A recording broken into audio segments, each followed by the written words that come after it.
So with Star Wars Obi-Wan Kenobi Episode 3 releasing on Disney+, Obi-Wan was forced to escape to a remote mining world with young Leia. He was pretty much moments away from being caught at an Imperial checkpoint, but thankfully he was rescued by a secret Jedi sympathizer within the ranks of the Empire. This Imperial officer named Tala brought Kenobi and Leia into her safehouse, where she revealed that Obi-Wan was not the first Jedi to stop by. On the walls were the markings of many Jedi who have used the Underground Railroad to Jabiim to survive the Great Purge, including someone huge. But who were the other names on the wall? Well, hit that subscribe button and let's break it down. So at number 1 we have Quinlan Vos. Quinlan Vos was already confirmed to be a survivor of the Jedi Purge in the Darth Vader 2017 comics after Vader and the Grand Inquisitor compiled a list of the top priority Jedi targets. On this list were many familiar faces like Oppo Rancisis, Yoda and Coleman Kcaj, but one of those names was Quinlan Vos. In Legends, Vos had one of the most brutal and heart-wrenching survival stories ever, where he was left deep in the jungles of Kashyyyk during Order 66. His clone commander Faie absolutely hated him throughout the whole war, even before Order 66, so he didn't even need the inhibitor chip to want to kill Quinlan Vos. Commander Faie pretty much shot Vos point blank in the chest, but the Jedi managed to survive and return to his wife and newly born child. How his new story will go is still unknown, but I'm sure it's going to be an incredible journey for him, and he might even have a role to play in the Bad Batch. Sid from that show says she has regular contact with the Jedi for missions and other little jobs, so that's probably also Quinlan Vos. Maybe he was even the one who rescued Grogu. At number 2 we have an extremely interesting reveal, and one that even ties back into Episode 2, Valen Halcyon.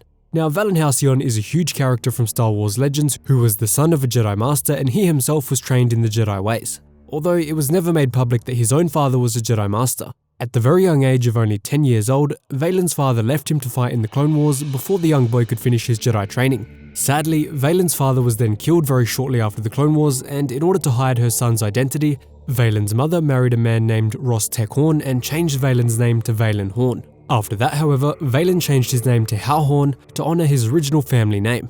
Now this is really interesting because Hal Horn is the father of Corran Horn, another absolutely huge character from Star Wars Legends who served as a Jedi Master and a pilot in Rogue Squadron. According to the credits for Episode 2 of the Kenobi show, the young boy who was taken to see the fake Jedi Haja Estri was named Corran, and his mother was named Nisha.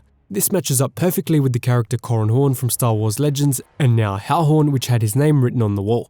Lucasfilm are clearly building up to something, and maybe this is a breadcrumb trail being left for us before the Rogue Squadron film directed by Patty Jenkins, whenever that is actually happening.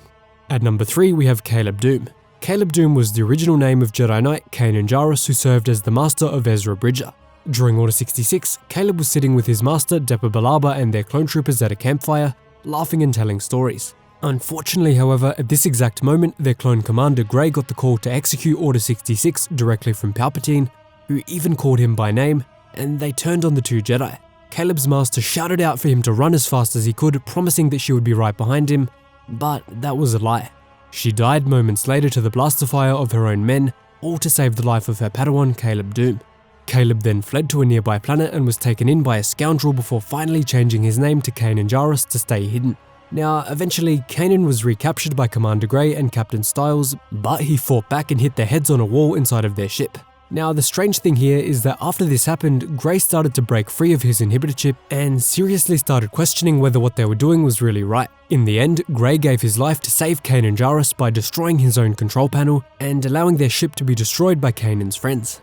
Now at number 4 we have another pretty renowned name in the Star Wars Legends timeline, Jyn Erso. Jyn Erso was a member of the Jedi Order who served during the time of the Clone Wars. He served as the head of an offshoot group of Jedi known as the Artisan Jedi, who didn't follow the rules and directives of the Jedi Council but still served the Republic. After rising through the ranks of the regular Jedi Order, Jyn Erso began to view the Jedi Code in a different way to the Council. He believed that individuals of any age should become Jedi, not just the very young ones, and that Masters should be able to take on many Padawans at once. In essence, he wanted the Jedi's numbers to flourish rather than remain at the same small amount distant from the rest of the galaxy. His beliefs on the Force powers allowed by the Jedi also differed significantly. Despite being banned by the Council, Altis taught his students the ability to preserve their consciousness after death by transferring it into an inanimate object. If you've read the Darth Vader comics and know about Darth Momin, this is the dark side Force ability that allows Sith to become Force ghosts, with the unfortunate caveat being that they are bound to one object and therefore one location. During the Clone Wars, Altis also became familiar with Anakin Skywalker's marriage situation and offered him safe refuge with the Artisan Jedi should the Council ever expel him for being with Padme. Now during the dark times after Order 66, ALTIS and his breakaway order immediately went underground into hiding. Because they didn't often work side by side with the main Republic army and the clones, most of them actually survived the initial call for Order 66 and helped those from the main order to escape the purge. It will be very interesting to see where they go with it in the new canon version of the story, but something is clearly being built on.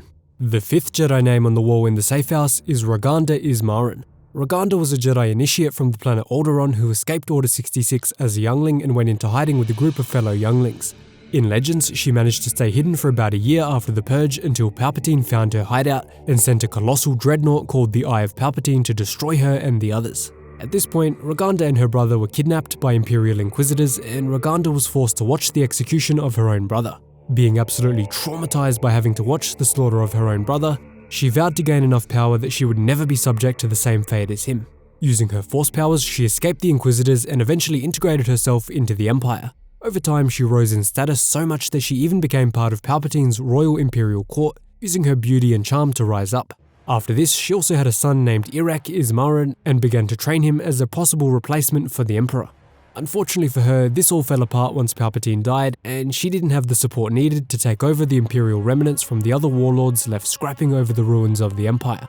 And this story does come to a horrifying and tragic end, with Ismaren's son eventually rising up and killing her in cold blood, driven purely by the mindless need to destroy.